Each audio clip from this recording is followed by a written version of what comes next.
Welcome to What a block! Triple Blockheads, Back set, block down. the podcast for all things volleyball. Blockhead! Aloha and welcome to another episode of Triple Blockheads. Makani here, Frank, Mark. Happy New Year! Happy New It Year. is 2026 is here. I cannot believe it. Man, it's been a long. We've been one full year of releasing episodes at Triple Blockheads. We full calendar year. Fellas. Congratulations, guys. We did it. I We remember did it. this all started on a text chain. It's true. And we were just like, hey, what if we did this? It'd be fun. And I think we all said at the very least, we'd be like, it'd just be fun to talk about volleyball. That has held true. Yeah, still is. It has been fun to talk volleyball. How we've But come up with so many topics is like incredible. That's always going to continue to be the thing, to not try and repeat as much. But Yeah. I don't know if when we initially talked about this idea, if I actually thought it would come to fruition, right? There were some definite barriers working against us. The fact that none of us live in the same place Yeah. and all have different jobs. Yeah. They're all very opposite seasons too. Yeah. But proud of us for figuring it out, finding a way, and I'm proud of the product that we've been able to Yeah, produce it's been for a year. So, it's been a fun journey. absolutely. I mean, learning first-time podcasters, learning the whole process, we're learning how to actually speak and have it be like official speaking. It definitely has improved my public speaking. Do you remember the first one we did, like how you felt during it? Sweaty, Awkward. stress, Yeah, stress, yeah. sweat. I remember just sitting here being like, what is going on? What do I say? What do I do? What do I do with my hands? It's so much more natural now. Bar Like, ran real good. it's just so much more natural, and I think we've also evolved too. And I think a lot to the viewers out there, topics, sending us some topics. Some of the off the cup topics have been really kind of freeing, honestly, Yeah. to talk about volley and just kind of be the blockheads we are, volleyheads that we are, and just loving the game. So thank you for all the support out there, continuing to watch, like, comment, all the things. We love this. I don't see us ending anytime soon just because of the fact that we love this so much. So thank you, and I appreciate you fellas as well. Absolutely. Love you guys. Ditto. All right, so let's move into some New Year's resolutions from a volleyball standpoint. Everybody has them. This is now going to be documented, like actually out there in the world that we can refer back to see if we how well we stay to these. Because what is the average? I think it's like 2 months as the average person stays on their resolution. It's something 2 wild. months? I'm It's shocked at that something it's like 2 that. months. Mine usually are a week or so. And then I'm like, that was stupid. Why did I do that? Well, Frank, what are you thinking around just things you want to accomplish in your resolutions for 2026? Yeah. It's a great question. I feel like it's the middle of club season, so I just feel so like in it right now, I feel like it's hard to think about changing something. Anything else? Yeah, it's hard. It's Yeah, just, for sure. there's always a fire to put out or something that needs to be fixed or whatever. So this is our 10th year as a club, and our marketing guru put together this awesome video, this 10-year celebration video, and we had so many different alumni talking in it, and it just made me really appreciate and put into perspective like the things that they valued during their experience was way different than what I thought they would be.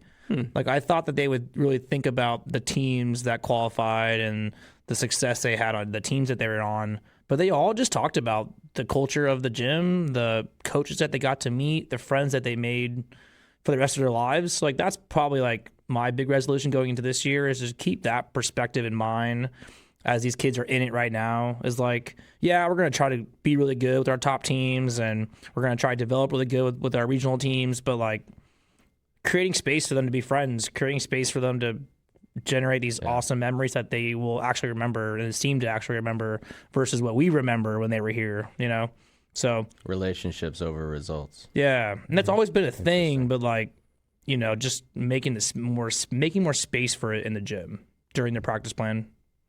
I like that. How we do that, that's a work in progress, but like just keeping that perspective.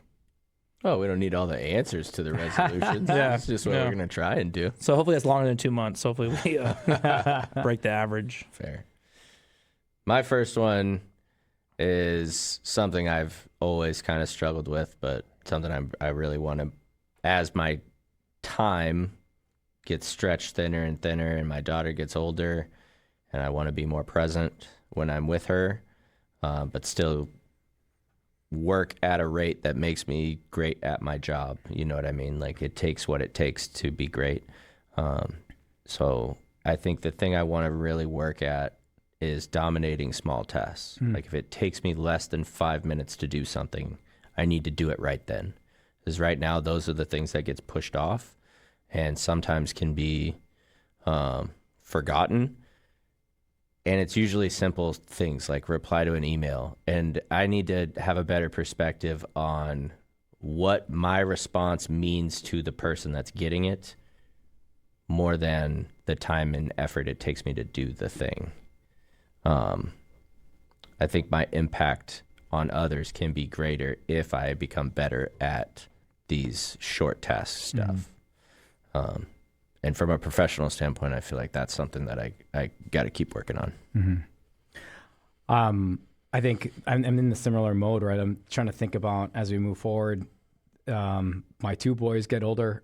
They, home life, work life, all of the things. I'm very similar to you. There's so many things that you start. And I think the resolution I have for myself is I want to complete something every day. The size of that completion doesn't necessarily matter, but I just think that there's so often you start something, and then those things, nothing ever gets completed. Yeah. And I think there are bigger things that I'm doing in my life that are going to take a while to finish, but find something, anything on that day that I can complete and have that level of like, hey, that's a win. That's a success. that I can feel like I completed that one thing.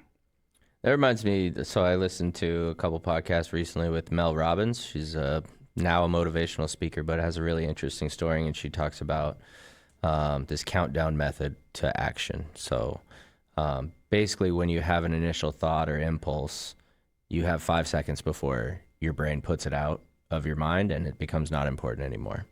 So in the moments of those actions, when they come up as opportunities, you count down from 5 to 1, and at 1 you get up, like physically get up and do the thing.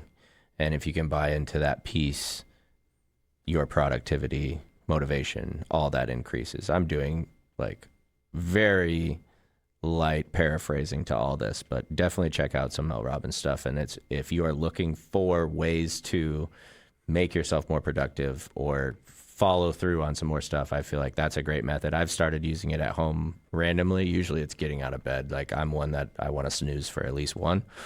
That's been helping me just like get up and get going, right?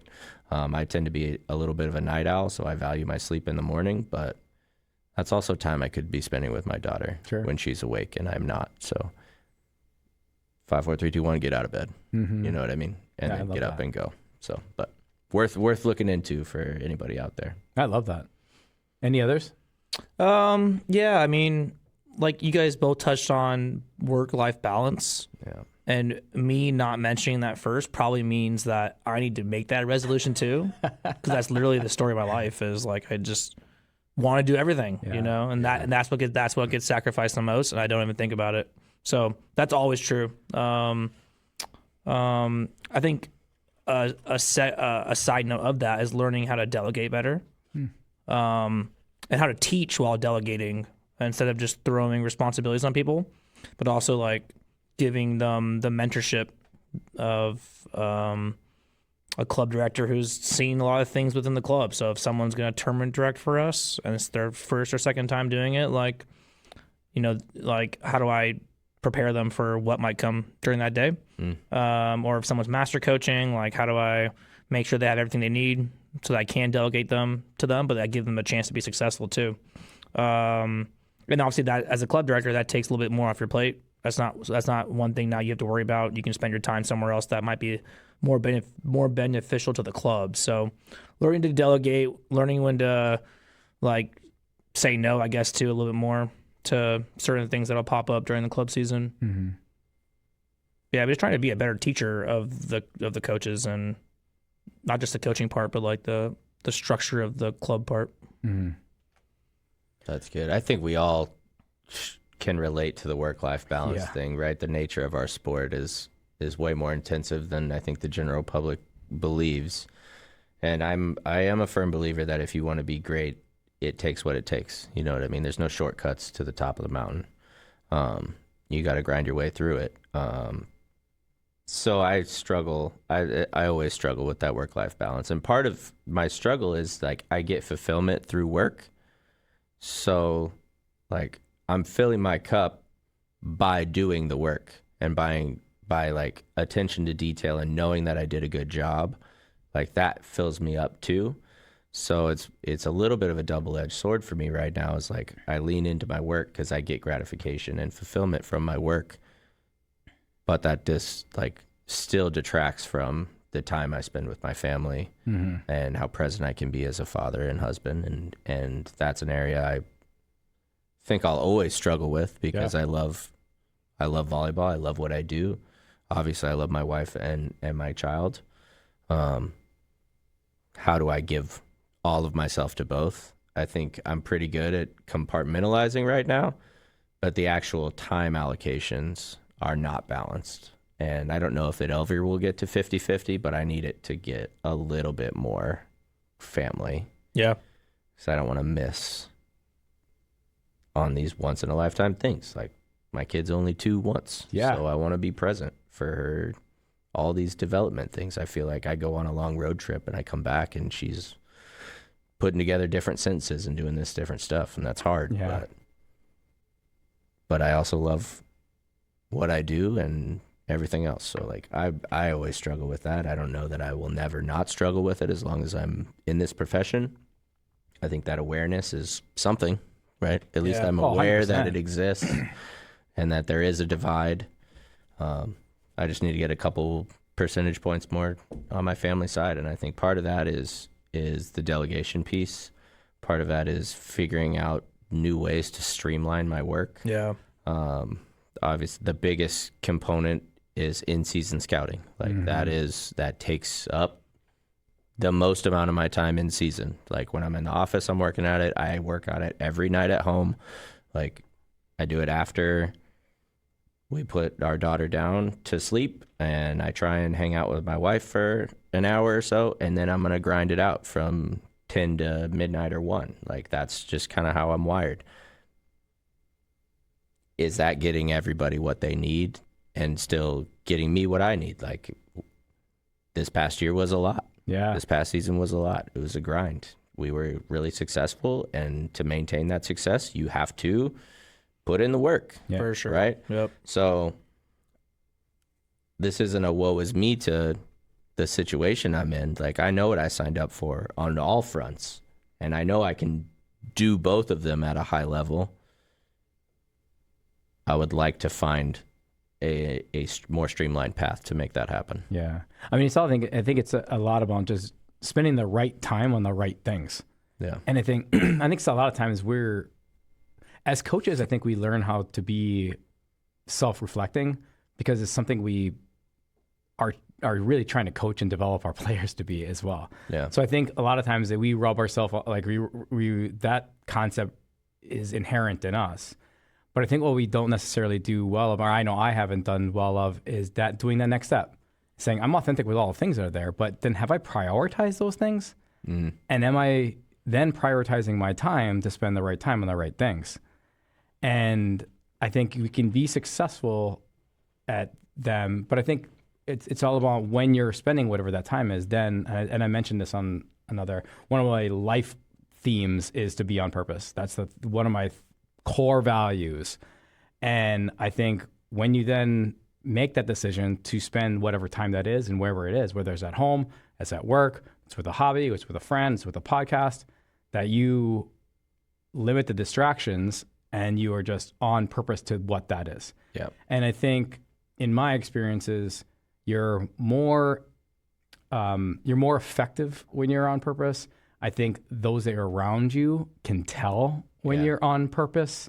And then I think the time, whatever allocation of that time is, creates so much more value in that time period. Yeah. So, I mean, I'm in the same boat. I mean, I just think that how do you weigh all those things? And I think all of our listeners out there can really connect to that, is that Absolutely. especially those that are in collegiate coaching, or even doing a volleyball job for a living. Yeah. You're going to be gone for portions of time. Everyone's going to be different on what portion of the time it is. But really, really ensuring that we're spending the right time on the right things is super important. So and that's one of mine too. I got some other ones. So trying to be more intentional or on purpose, great word, about what I'm eating. Especially during season, especially at 10 o'clock at night when practice is done. Trying to be more prepared about what's in my kitchen instead of just letting Wendy's snack wraps bail me out, which are good, but that's not sustainable. I really like, I've done this the last 2 years. When I'm in season, I'm usually also in a weight room. And then when I'm out of season, I'm not ever in the weight room. So I would like to, I just, in season, I like the vibe. It almost like brings me back to when I was a student athlete. I like the vibe of working out and then going to practice. It almost feels like what I was doing when I was an athlete. Gets me in the right headspace going into the gym. But like sustaining more of those habits when season's done into the later part of 2026. That's so funny because I'm the complete opposite. Really? Yeah. In season, like I did all the prep work leading into this season, developed a workout plan. Every time we're on the road in a hotel, I'm gonna find a time and I'm gonna work out. Like that was my intention leading up. Did that happen? Absolutely not. Like things come up. There's meetings, there's film, there's this thing. When I have 40 minutes and I'm not working on a scout, the last thing I want to do is go work out. So I don't. And then season bod is a real thing. Like from August till December, I'm generally just stacking weight. And I bet if you look back at the podcast that we recorded in that time, but in July and August, my face is pretty like defined. And then by the end, it's a little bit rounder. And that's my natural like body progression throughout season. That is very different. But as soon as season's over and I'm not scouting every night, I get right back into my workout routine. And I'll lift at home and I'll do the stuff and I still have the plans. Like nothing has changed. I just have more time, so I do it. Like my allocation of time doesn't go to fitness right now. Yeah. I wonder if that would change if I am a head coach. You know what I mean? If I'm the one setting the hours and whatever, could I delegate enough to be like, no, every day I'm doing this because I'm in charge. Yeah. You know what I mean? Like, yeah, there's something about working out before practice that just like triggers something. It triggers some sort of like edge that I need to go into the gym and sustain this competitive spirit for the next 4 hours. Well, there's a level of focus that you get after That's true. you work out. Like just your body with all of the exertion, then it comes back down to as soon as you walk out of that place, now you have this clarity. And I think that helps, especially when you're coaching, that clarity on what you want to do, how you want to do it. And I think also when you're working out, there's some level of, between reps and all these things, you're kind of mentally and visualizing what you're going to be practicing. Exactly. I'm like in kick butt mode. Yeah. I'm like thinking about all the things that I'm motivated about with my team. Like that gets me to want to go to the gym. Yeah. But it's so hard. It's hard for me when I'm out of season to want to do that. So I'm like, season's done, the grind's over. Let's just chill. Yeah. Yeah. What about professionally? Any resolutions professionally? I have a couple here. Couple things. So let's say I have like on court and off court. Off court, I want to make it all goes back to streamlining, right? How can I make myself more efficient with my tasks that are not practice related? But one is like I handle certain tasks, right, throughout the year. I need to make a calendar of when I generally start this task, when it has to be done by, like the stuff that happens annually. Can I have like a composite calendar to keep me on track so something doesn't slip through the cracks and now I'm scrambling last minute to try and make sure I still do this thing. You know what I mean? So Yeah. like whether that's like we run the Championship Productions Iowa Coaches Clinic, so I have to do work with that, and then I also hire all our camp coaches and do our camp plans for the summer. So like fitting all that into a calendar to make sure that I am on the stuff I need to be on at the time that I need to be to reduce my stress overall and make sure I'm not missing something late. I can work under pressure, but I'd prefer not to. Sure. I'm sure that's most people. You know what I mean? So this is one of those, like, do the work now so you can do less work later. And I need to be better at just that concept overall. It's like my solution to everything has always been outwork it. Yeah. You know what I mean? Just if you just grind, it will come out what you need. And as I get older, I need to not do that. Frank? Professionally, Yeah. that's a good question. Yeah, I don't know. I mean, coach better passers, obviously. Like that's the Train, tip, defense. train Train off block. train off ball better. Yeah, just find a way to have 2 off ball players.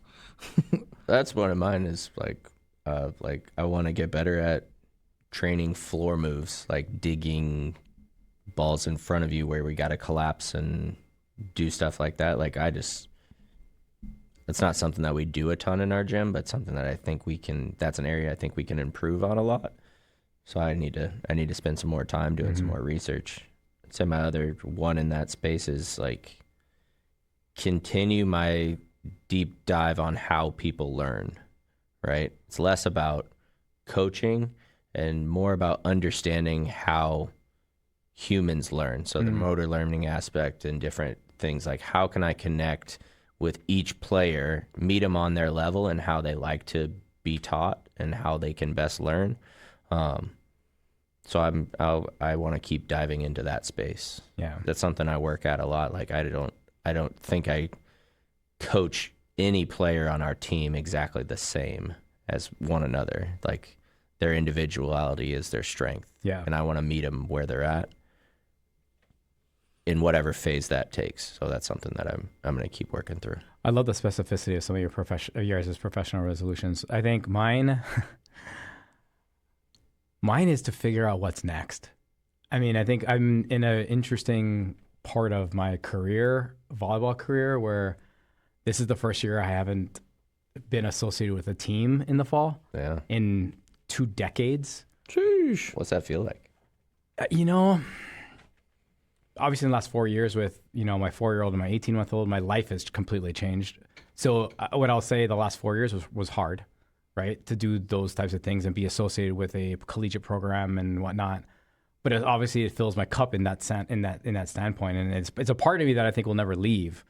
But I would also say that this last 3 months have been pretty freeing. Yeah. Right. Right. Like it would allowed me to do some of the things at home, drop off and pick up every day or have the ability to do that, be able to in the summertime or in the late summer, go and play baseball after school or on the weekends in late August, not going into tournaments every single weekend or through the fall, get to go to the pumpkin patches and all the things and not have to, you sound silly, but like No, those are doesn't. things that you miss. Literally things I've never done. Yeah. What? You just named like my daughter has been to the pumpkin patch probably 20 times this fall and I've been 0 times. Yeah. And I think so to that point, I think that's really freeing, but I think it's such a broad thing, but I really do. I want to professionally in volleyball figure out what's next for me. The podcast obviously is a resolution to continue it because I think it fills my cup and get to see my brothers over here and be able to like talk about volley and life and all that stuff is great. And I need this. Yeah. But I miss being on court. I do. Yeah. So I'm not sure what that is yet. So if you have any ideas or know anything, hit me up. But again, I'm not going to rush into anything, honestly, because I mean, as we've talked about before, my full-time, my livelihood is not in volleyball. So it has to fit. It has to fit that. Right. It's secondary because it has to be. But there's a sense of how do I set up my long-term plan to make this part of my livelihood when it doesn't need to be my primary at that point. Yeah. Sure, that's exciting. Yeah. The prospect of what's next is always like an exciting concept, but What I'll tell you guys though, or scary. Yeah. So I mean, what I'll tell you is that this must feel like how some people when they retire. You know what I mean? Because I mean it is a retirement. Yeah, technically it is a retirement. But It's you'll never get that in any other thing. Like collegiate competition is something that if once you do it for as long as, I mean, I literally have done it for 20 years. Like it's ingrained in something that there's a feeling and a mode that you have in your body that you have to you have to have 100%. And then not having the outlet to go get that is really hard. It's really, really hard. Well, I just think about like my body rhythms. Like when we hit August, my body knows we're in grind mode now and we do things all the time. So like my sister got married in Hawaii and I went and it was during season and we were there for 3 days. And during those 3 days, like it was hard for me to not be working because my body has only worked hard in the fall for the last 17 years. That's what I was going to say. When is the last time in our lives where we didn't have a volleyball season of any sort? 14 years old? Middle school. Yeah. Oh, yeah. Yeah. I mean, I'm 44, so we're talking like 35 years. Like, it's hard to literally get how old out of I that. am. That's crazy. It's literally my age. It's crazy. Wait, don't have to throw shade like that. No, that's crazy. Because resolution, work out, make sure I live longer so I can. Because Frank is 10 years younger. Yeah. Goal.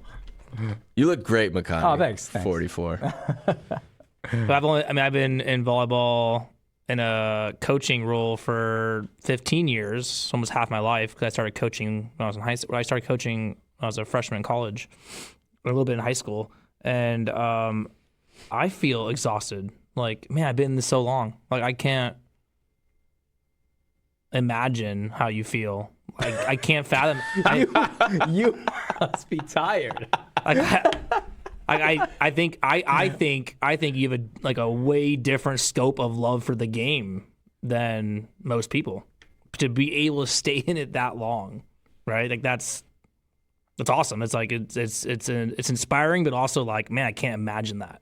We're all sick in the head in a good way about volley. Yeah. Like, I mean, let's be honest. I mean, we wouldn't also do this podcast if we weren't a little sick in the head about how much we love this game and love what it's brought to us and love the people that we've, got to know a part of it. So, which leads really into like, what do we want to see for this game that we love so much into 2026? Anything that you guys want to call out? I want to see a better national tournament where all the good teams are there. I don't know if that's gonna happen this year, but what does that mean? What's all the good teams? There's at nationals. There's always been this breakup of AAU versus USAV teams when it comes down to nationals, and some teams do both. But you have some teams that only do USAV, some teams that only do AAU. So, would love to see in my lifetime, the next 10 years, like there be a true national tournament. How do you think that comes about? Is that like Triple Crown starting a thing? And I don't know. You know what I mean? Like, what? Yeah, I don't know. You'd almost have to have an outside entity not affiliated with USA Volleyball or AAU because they're gonna pull how they pull. It's beyond my. Well, let's talk about it. That's what we're doing. Let's figure out. Let's serve the world's problem. I'm gonna note that as a future podcast episode. There you go. Yeah, that'd be a good one to talk about. Dive into the back. I mean, there's a lot of background behind how both things have happened. since McCartney's been in the game so long, he probably knows about it way more than we do. No, but like that'd be cool to see in the game, just like a true national tournament where everyone is there. You know, there's more bids now for USA Volleyball. So if that's not something you guys have seen yet, USA Volleyball has taken out the Patriot division and made that a separate weekend. So now it's opened up more bids, made each division bigger. So I'm interested to see if that makes it more competitive. If more teams take that bid instead of going the AAU route, that'll be interesting to see. Be interesting to see more teams in some of those higher divisions. I think that'll have interesting ramifications for AAUs specifically. Like, are they going to still And now AAU be dates. the size AAU dates that they are had been? AAU dates is 1 week before USAV. So now they're back-to-back weeks, at least this year. That's good. That's smart anyway. Like, It's exhausting. If you're playing both, man, it's crazy. There's a niche though to have something like before both of them that's non-affiliated that says, hey, we're gonna publicize this as like the club national championship, and either you're in or you're not, and that's your choice. And I think that the way you market that, I think, is everything. Yeah, you really gotta. And you got to really get the right buyers in. Yeah, get the right like buyers the in. right clubs to be in, the right influencers, etc. But Yeah. it's like Triple Crown is the only company Yeah. that is positioned to do something like that because they have the couple invite tournament, and they do a pre-nationals one right now. That's an invite only. That is a pretty good tournament. Just falls on some bad days recruiting wise for us, but Yeah. like I don't think that is that far of a stretch for them to be able to do it. I think so too. Yeah. It's They have the right it's backers. It's win to do it. I would love for them to do it in May. Like, can we start to Yeah. transition this a little bit earlier? And then you'll find more. Hopefully, what you see is more teams are electing to do that version Yeah. of nationals in May, and then letting kids be kids for a summer. Yep. I still go back to the amount of overuse injuries that we're seeing. When they get to college, they have played too much volleyball, and their bodies cannot sustain what is about to come. Refer back to the length of club episode. Boy, howdy. Please do. One of my favorite ones. What about you? Anything from the game? I have quite a few. My biggest, gripe with volleyball right now is how the lift is being officiated or not being officiated. I think removing the double was a great thing, but the result has been now anything goes is kind of what it feels like. And I want there to be some kind of clarity on the throw that we're seeing. At least some more specific rules in regards to duration in hand, wrist flexion, some kind of clarity, because the way it's defined right now is too loose to interpretation, and there's so many illegal contacts. I'm like, what? That's not in the spirit of this volleyball anymore. What kind of explanations do you get from refs on it? None. They don't say anything. No. don't- Yeah. there's I'm no- like, they I don't- say that's a pretty long contact, and they say, and then move on. I'm like, Yeah. all right, well, be consistent, I guess, but ultimately, I don't want to be able to throw the ball because that's not. The definition of it is the That's not ball it. can't come to a rest. Correct? A lift. The ball comes to a rest. If it rests in your hand, it's a lift. Does it ever technically come to a rest if your hand is always moving? That's that's the thing. It's not very clear. Well, yeah, your hand could be moving, but it's resting in your hand while your hand's moving. But is it resting because it's know. moving Prolonged because contact. your hand is Yeah. moving? Yeah. We hear change of direction, we hear behind the head forward, but Yeah. there's just zero consistency on how that's officiated. Yeah. That's my big issue with volleyball overall. Okay. My other resolution I'd like to see is we need to get more on TV, right? Continue pushing us out to viewership. That only makes volleyball better because kids get to grow up watching volleyball easily.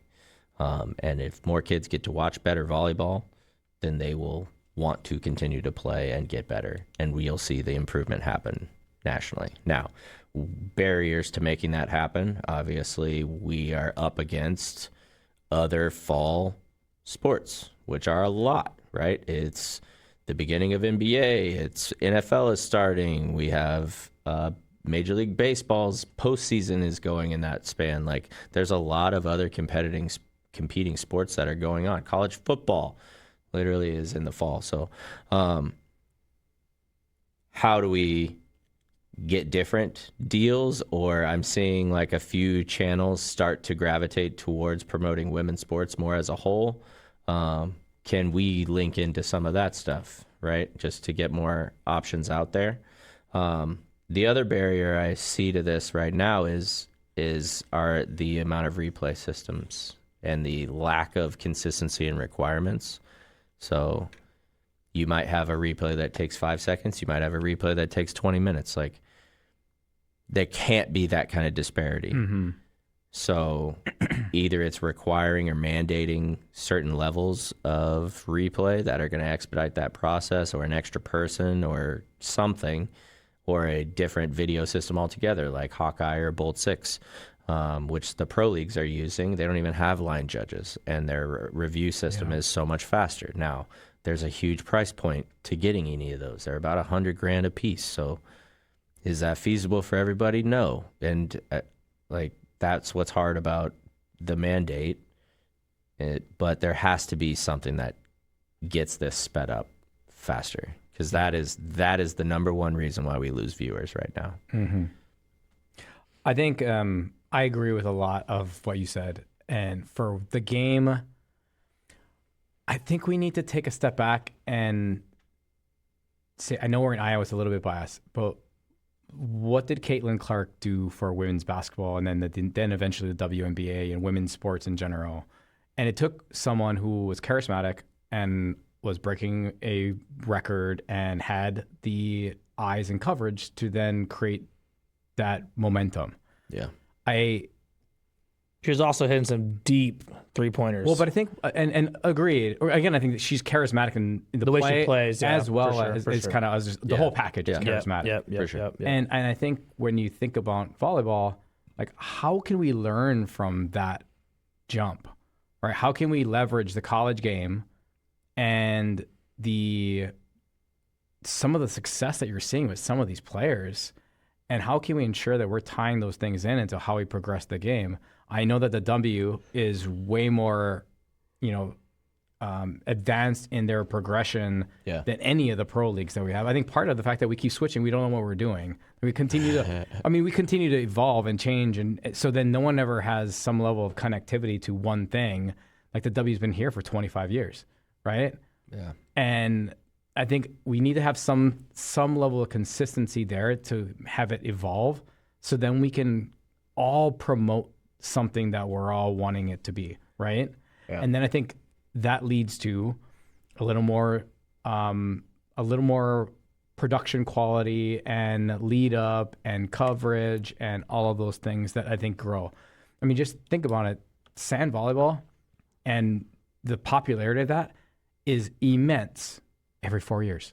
Yeah. And every attempt that we've tried collectively as a volleyball community to say we're going to do these things to make it, something that we want. I mean, for a while there, it was on Sunday afternoons. Yeah. On NBC. Yeah.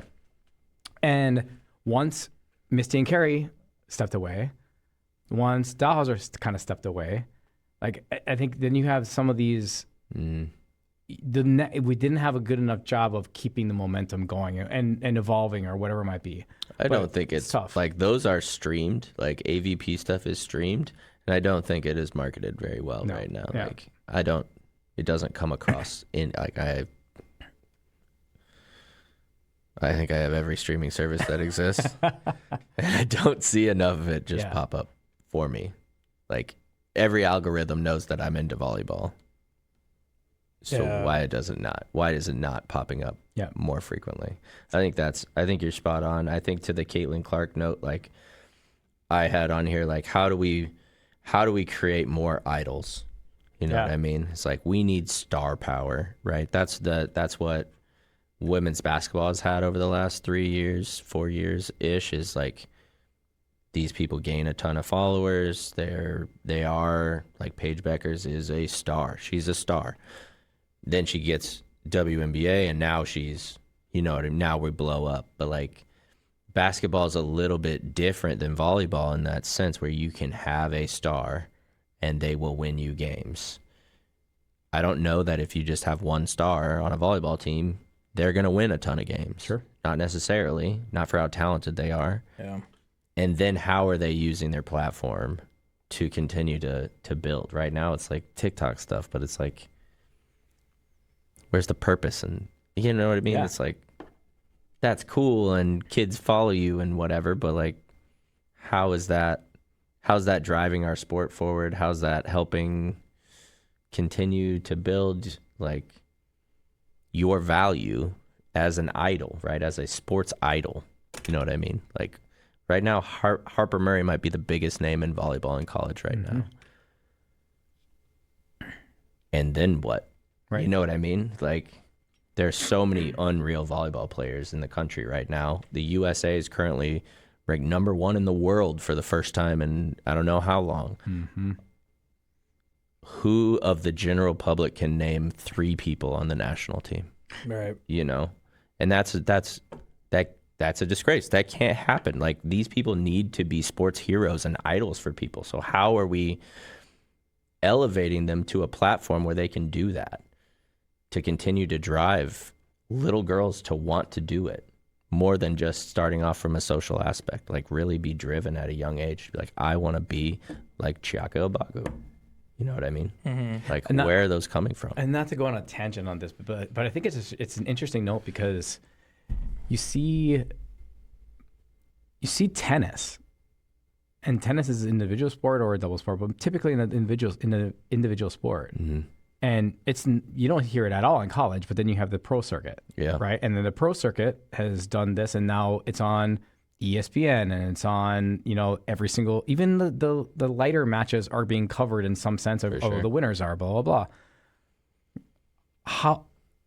So you can't say it's because it's a mainstream sport, because volleyball in the United States is a gigantic sport relative to per capita. The highest participated in female sport in the country, but it does not receive the highest participated female sport in the country coverage. Those are facts. Yeah. Yeah.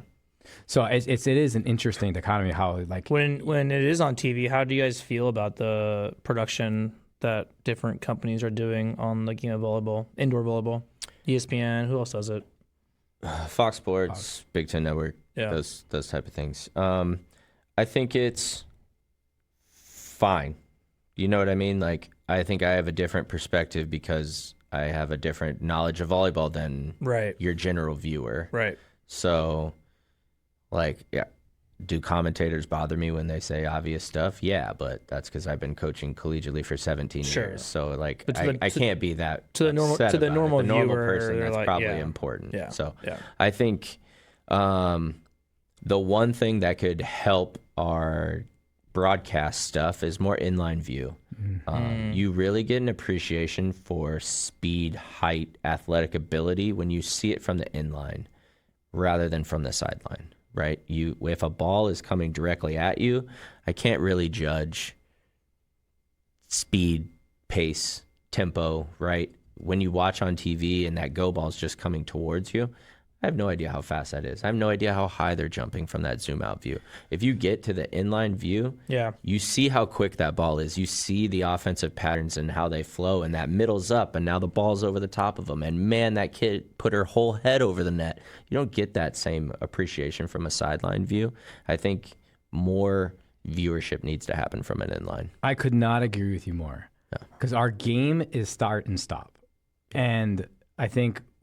So football start and stop also, right? And they zoom up into the line. You don't see everybody. Then they kind of zoom in and they move around and you see it kind of as you're playing. And I think we need to think differently on how we show this. Right. And I think that's going to take production dollars. It's going to take an investment and all that.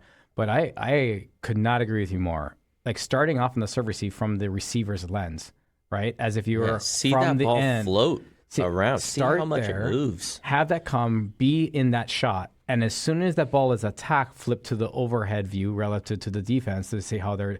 And again, that I just think that those simple changes can engage an audience to determine, how how it feels to be in that moment, right? But I also think, to your point around just the production quality and whatnot, I just think that some of those, how do you keep the viewer on the channel? I think that's the big thing. Like, how do you keep them there, right? And I think other sports, they have, you have your little stories and you have your little whatever, and you have, again, I just think that there's a different quality in the delivery. It's hey, we're going to deliver the match. And something else, it might be, I'm delivering an event. And that's might be two different things. Yeah. I have a little bit of a counter on the backline view. I think as a coach, that's what we all want, obviously. But I think the average viewer needs to see the side-to-side clash of two teams to get some of the physicality to be seen. I feel like that's maybe where girls basketball, you still get to see some of that when you watch on TV. You see some physicality. People are running into each other a little bit. I feel like that's just like the average American. Why they love football is people are just running into each other with their heads. Yeah. I hate to do this to Mark because it's an in-conference team, but I love the way that BYU does their telecasts. No, they do a great job. Where it's like, you feel like it's a sideline view, but you feel like you're right there. Like, everyone looks so much bigger. Well, and they use their inline cameras a ton. Oh, yeah. In between with That's cool. And I think we have to have a traditional sideline view. Yeah. But I want to incorporate a lot more. Understood. That's cool. Yeah, that's totally fair. Stuff. Make it dynamic. Yeah. I think it's not just one thing. I think it's you mix all these things together to keep the viewer interested. Yeah, I love how BYU uses their sideline cam. I mean, it's down almost by the ground. It's close up. I feel like I'm sitting right there. I feel like you're in a chair. Yeah, they do a great job. They have a totally great different way to watch a game. BYU TV does an amazing job with how they produce what they're putting out. Yeah, it's so much fun to watch BYU games. The players look so different. Yeah, they look so different. It's like being there in person. And they are huge. Yeah. BYU is massive, but yeah.